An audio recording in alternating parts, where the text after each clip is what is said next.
Okay, I'm Miguel Tirado, and I'm the professor, Health and Human Services here at CSUMB, and I'm also a former Dean of Graduate Studies and Research at the university and the founding director of the Department of Health, Human Services, and Public Policy.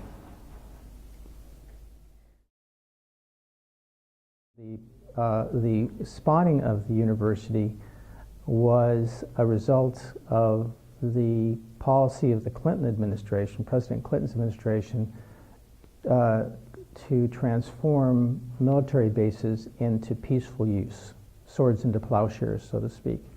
And he identified several bases around the United States, one of which was Fort Ord, for closure and for transforming into a civilian use.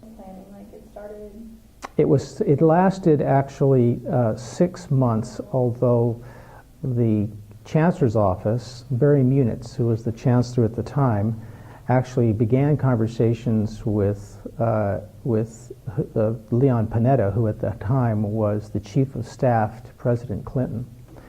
And they had conversations about the possibility of maybe Fort Ord becoming a campus of the CSU system.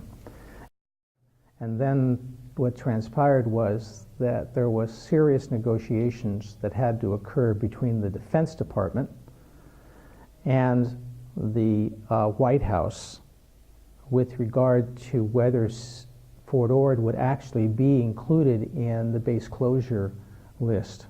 The U.S. Army was very interested in keeping Fort Ord because Fort Ord has a history in the Army dating back to General Stilwell in the First World War, and so there's a lot of nostalgia that the Army had.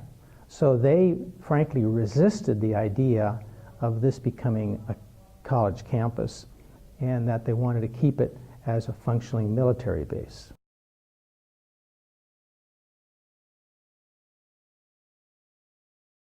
So we had to move fast, and that led to us promising a lot of things to a lot of different people and constituencies that became difficult to measure up to. And so we were a campus that had multiple agendas, but not the resources to follow through on all of them. And I think one of the changes that's happened over the last more than 10 years is that we've become more focused, and also the language that we use to be able to describe our programs has become much more clear to people on the outside than it was when we started.